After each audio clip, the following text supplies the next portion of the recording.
안녕하세요.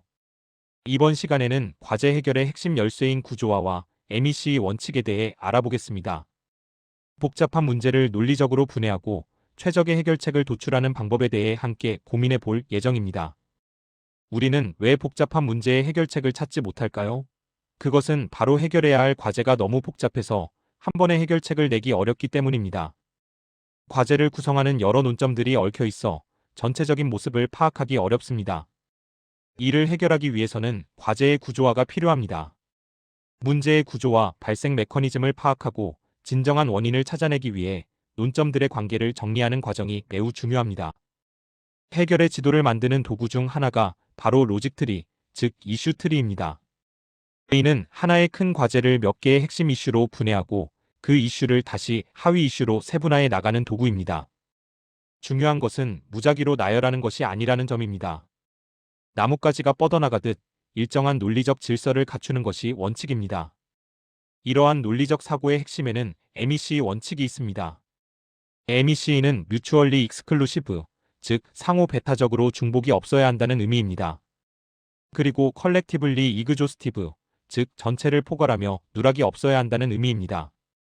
전체 집합을 부분 집합으로 나눌 때 항목 간의 중복이 없고 전체적으로 누락이 없는 상태를 말합니다. 중복은 비효율을 낳고 누락은 전략의 실패를 초래할 수 있습니다. MEC 원칙의 실패 사례를 살펴보겠습니다. 먼저 누락의 오류입니다. 대한민국 대통령 선거 전략 수립을 위해 유권자를 지역별로 분류하는 상황을 가정해 봅시다. 수도권 영남, 호남, 충청, 강원도로 분류했다면 어떤 문제가 발생할까요? 바로 제주도와 해외 거주 국민이 누락됩니다. 이렇게 전체를 제대로 파악하지 못하면 아무리 좋은 전략이라도 실패할 수밖에 없습니다. 다음은 중복의 오류입니다. 여성복 판매를 위한 타겟 고객을 분류하는 상황입니다.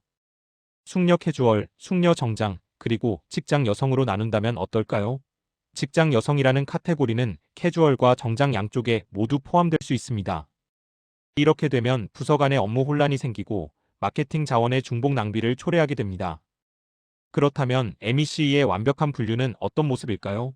대학 학위 취득 과정을 분류하는 예시를 들어보겠습니다. 학부과정, 석사과정, 박사과정으로 나눌 수 있습니다. 각 단계는 명확히 구분되어 중복이 없으며 학위과정의 전체를 포괄하므로 누락도 없습니다. 이러한 분류는 업무를 세분화하여 처리하기 쉽게 만듭니다. 전체를 부분으로 나누기 위해서는 기준이라는 도구가 필요합니다. 이는 마치 칼과 같습니다. 3등분 칼을 쓰느냐 4등분 칼을 쓰느냐에 따라 조각의 모양이 달라지듯 어떤 기준을 사용할 것인지 결정하는 것이 기획자의 핵심 역량입니다. 기준에는 우선순위가 있습니다. 무엇을 먼저 자를 것인지가 중요합니다. 가장 핵심적인 기준을 먼저 적용해야 합니다. 슬라이드에서 보시는 것처럼 전체 아파트를 분류할 때 직장과의 거리를 먼저 고려하고 아파트 평수를 고려하는 것이 올바른 순서입니다. 상위 기준이 하위 기준을 지배하기 때문입니다. 실제 사례를 통해 살펴보겠습니다. 지방에서 서울로 이직하게 된 직장인 A씨의 고민입니다. 매매를 할지 임대를 할지, 예산은 얼마나 잡을지, 지역은 어디로 할지, 교통이나 학구는 어떻게 고려할지 등 고려할 요소가 너무 많아 의사결정이 계속 미뤄지고 있습니다. 1단계로 핵심 기준으로 큰 가지를 쳐보겠습니다. A씨의 가장 큰 고민인 점유 형태를 최우선 기준으로 적용합니다. 서울 이사라는 큰 과제 아래 임대와 매매로 나눌 수 있습니다. 직장이 강남이라면 지역 중심의 접근이 필요하고 자금 부담이 크다면 예산 중심의 접근이 필요하다는 식으로 큰 틀을 잡아봅니다. 2단계에서는 하부 기준을 통해 후보를 압축합니다.